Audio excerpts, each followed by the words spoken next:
رسول اللہ صلی اللہ علیہ وسلم آپ بڑے مہمان نواز تھے۔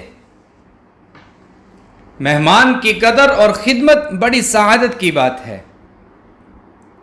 حدیث پاک میں آتا ہے من کان یؤمن باللہ والیوم الآخر فلیکرم ضیفہ، جو اللہ اور آخرت پر ایمان لاتا ہے اس کو چاہیے کہ مہمان کا احترام کرے، مہمان نوازی کرے۔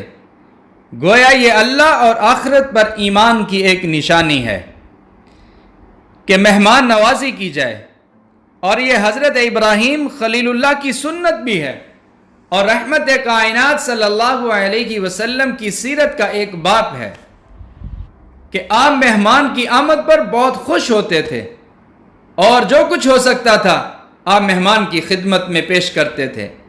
ایک مرتبہ ایسے مہمان آئے کہ بکریوں میں جتنا دودھ تھا وہ آپ نکالتے گئے اور مہمانوں کو پلاتے رہے، اور خود اپنے لیے کچھ نہیں بچایا کہ مہمان سیر ہو کر پی لیں۔ اور ایک دفعہ ایک مہمان آیا، اس وقت آپ کے گھر میں کھانے کو کچھ نہیں تھا۔ رسول اللہ صلی اللہ علیہ وسلم نے صحابہ سے فرمایا کہ میرے اس مہمان کی کوئی مہمان نوازی کرے گا؟ تو حضرت سعید رضی اللہ تعالی عنہ نے کہا اے اللہ کے حبیب، میں اسے مہمان بناتا ہوں۔ گھر لے گئے اور بیوی سے کہا کہ یہ آقا کا مہمان ہے، اور جو کچھ گھر میں ہے وہ اس مہمان کے لیے لے آؤ۔ بیوی نے کہا گھر میں بچوں کے کھانے کی سوا اور کچھ بھی نہیں ہے، تو مہمان کو کہاں سے کھلائیں گے؟ ہمارے اپنے لیے کچھ نہیں ہے، صرف تھوڑا سا کھانا ہے جو بچوں کے لیے رکھا ہوا ہے۔ تو حضرت سعید نے اپنے بیوی سے کہا کہ بچوں کو کسی بہانے سے سلا دو اور کھانا لے آؤ۔ بیوی نے ایسا ہی کیا، کھانا تیار کر کے مہمان کو بلایا۔ تو ظاہر ہے کہ مہمان میزبان کے بغیر کیسے کھائے گا، اور اس نے کہا آئے آپ بھی کھائیں۔ تو حضرت سعید نے بیوی کو کہا کہ مہمان کے ساتھ بیٹھنا پڑا تو کھانا ایک آدمی کا ہے، اس لیے تم چراغ کو ٹھیک کرنے کے بہانے جا کر بجھا دینا۔ جب اندھیرا ہو جائے گا تو ہم یوں ہی ہاتھ ہلاتے رہیں گے اور منہ سے کھانے کی آواز نکالتے رہیں گے تاکہ مہمان سیر ہو کر کھا لے۔ بیوی نے ایسا ہی کیا اور مہمان کھاتا رہا۔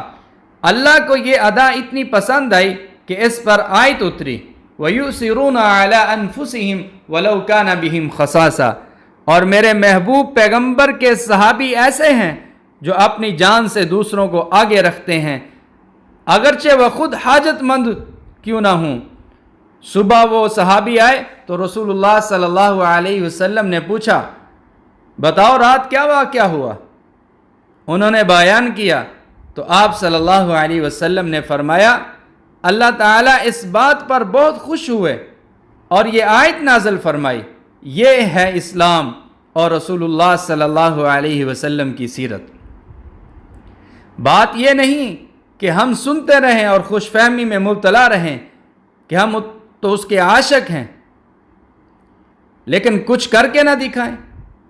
اگر ہم آقا صلی اللہ علیہ وسلم کی اس سیرت پر عمل کریں تو کیا دنیا سے بھوک مٹ نہیں سکتی؟